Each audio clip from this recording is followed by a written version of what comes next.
Narito na naman tayo para sa isang napaka-sweet at nakakakilig na love story nila Kalingap Edu at Ate Viancy. Tulad mo ay aking makilala. Sa pagpapatuloy ng ating love story ay makikita natin na nagbalik na ang Kalingap team para bisitahin si Viancy. Talaga namang napakarami nilang nagtulong-tulong para lamang mailabas ang sangkatutak na regalo para kay Viancy at sa Kalingap. Pagdating nga nila doon ay wala talaga si Viancy dahil sabi ng kanyang papa ay nagtitinda daw si Viancy doon malapit sa basketball court. Kaya naman ay nagkwentuhan muna si Kalingap Rab at ang papa ni Viancy. Napansin ni Kalingap Rab ang pagbabago sa katawan ng papa ni Viancy dahil ito na daw ay mas healthy. Kaya naman nagpasalamat ang papa ni Viancy dahil kung wala daw ang Kalingap team ay hindi siya makaka-recover galing sa kanyang sakit. Pinagmalaki pa nga si Viancy ng kanyang papa dahil daw sa taglay niyang kasipagan at kabaitan at kahit anong fame ang dumating sa kanya ay hindi pa rin daw siya nagbabago. Sabi ko, support ko natin si Kuya Ilo eh. Makita at matagal-tagal din kami hindi nagkita. Bigat. Tama-tama ko na. Saglit lang po, magulo. Pabili po. Magkano doon sa tendera? Init. Malamig po kayo. Pwedeng mag-utang. Palamig. Pwede ba dito ang utang? Libre lang po. Ay, libre. Grabe. Grabe, joke lang. Nakakahiya naman. Magkano dito? Hindi po, libre lang po yan. Libre lang. Baka malibre ka niyan. Para sa akin lang. Paano po kami? Kayo din po. Grabe. Yan na. Ang swerte natin. Nilibre pa tayo. Napaka-sweet talaga ni Kalingap Edu dahil kahit natirik ang araw ay dinayo niya si Viancy sa kanilang pwesto. At doon ay naabutan nila si Viancy na napakasipag na nagtitinda kahit na mainit ang panahon. Siya ay nagtitinda ng iba't ibang pagkain kagaya ng isaw, hotdog at iba pa, kasama na rin ang mga palamig. Maya-maya ay binigyan na ni Viancy ang Kalingap team at si Kalingap Edu ng maiinom, kaya naman nagpasalamat sila dito. Mahahalata talaga natin kung gaano na-miss ni Kalingap Edu si Viancy dahil ilang linggo na daw silang hindi nagkikita. Kaya naman tuloy-tuloy ang kanilang pagpapakilig sa isa't isa. Mapapansin din natin na panay ang titig ni Viancy kay Kalingap Edu na para bang na-miss niya din ito. Ang nais ko laging Hirap.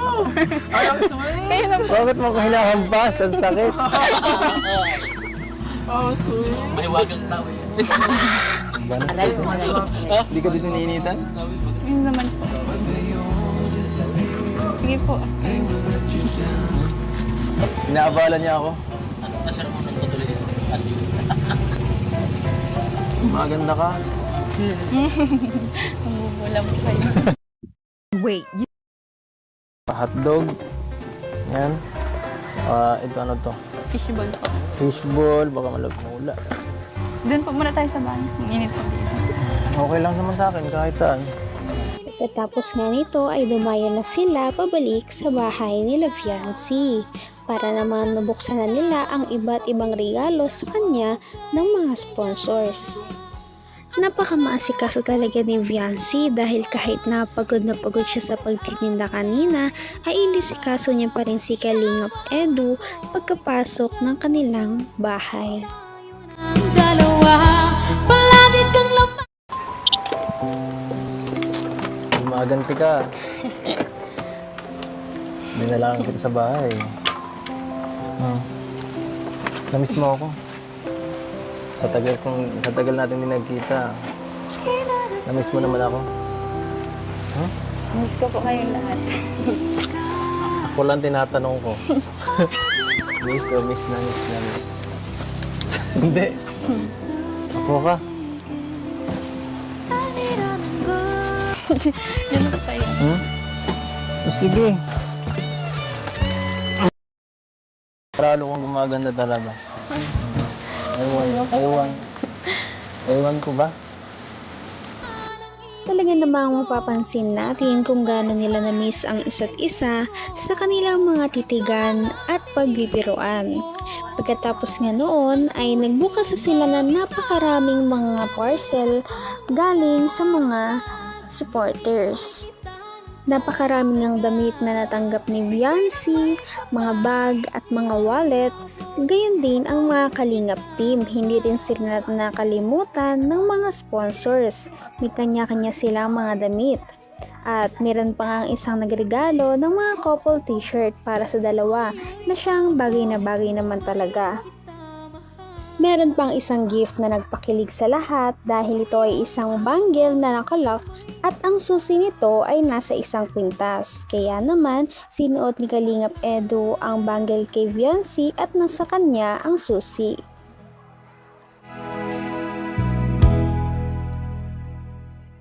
Si Ate Bianca, lupit. dapat. Grabe. Maganda ka siya ba? Ay! Ano ba to? Sana all, no? Hanggat nabubuhay Sana ako. kayong dalawa, makalapti na din kayo. Ha? Ilan taon na kayong ganyan? Hey, congratulations. Pagkatapos nito ay nag-request naman ang Kalingap team na kumanta naman daw si Viancy dahil miss na ng viewers ang kanyang napakagandang boses. Ngunit sa hindi inaasahan ay hindi lang si Viancy ang kumanta dahil hinarana din siya ni Kalingap Edu ng isang kanta. Kaya naman sila ay nagkantahan habang nagtititigan. Kaya naman kilig ang mga viewers. Ang isip ko, kung ano bang panaginip ko. Ito, Alam niyo po ba? lagi rin akong nagdasal. Hihintay kita. Ano ba? Di pa yan, loser lang ko.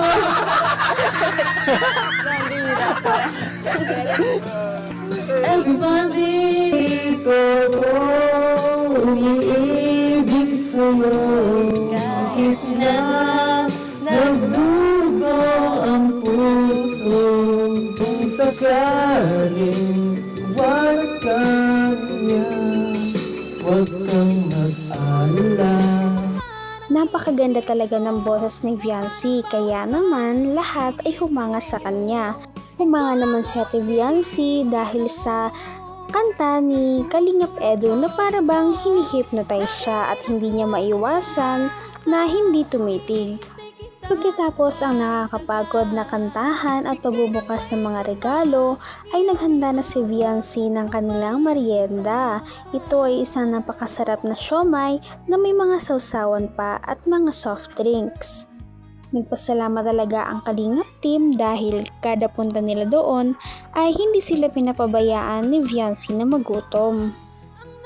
Kaya naman natatangi talaga si Viancy sa ibang mga Kalingap Angels dahil sa kanyang ugali.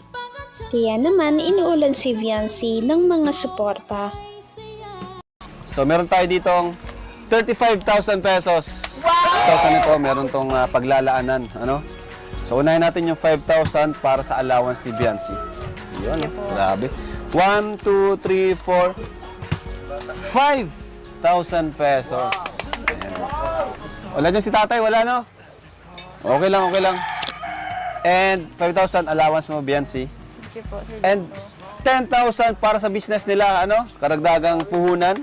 1, 2, 3, 4. Ito, Viancy. Pang-open mo doon ng bank account. Kumbaga, start ng saving ni Viancy. Ano? Thank you po. Hindi ko na to, ikaw na hawak. Assignment mo to, dapat mag-open kayo ng bank account. Grabe naman ang 35,000 na binigay kay Viancy. Kaya naman parang pinipigilan niya na maiyak dahil na naman sa mga blessings na dumarating. Bukod sa 35,000 na yon, ay nadagdagan pa yon ng iba pang halaga galing naman sa iba pang mga sponsors. Talaga namang lubos-lubos ang pagpasalamat ni Viancy sa kanyang mga supporters na nagmamahal sa kanya. Kaya naman wala daw siya dito sa kanyang kinalalagyan kung wala ang kanyang mga supporters. At of course, dahil na rin kay Kalingap Edu. Sa short message din sa kanya ni Kalingap Edu ay nabunyag kung gaano ka-sweet si Viancy. Hindi ka nagbabago. Tapos na, simulat sa pool. Ang bait-bait niya, sweet pa yan. Oo. Pa-good morning lagi yan. Hira. Kaya naman, sana ipatuloy natin silang suportahan at mahalin si Viancy, si Kalingap Edu at ang Kalingap team. Yun lamang at maraming salamat sa panonood. Abangan natin kung magkakatuluyan ba talaga si Kalingap Edu at Viancy. Hanggang sa muli. Bye!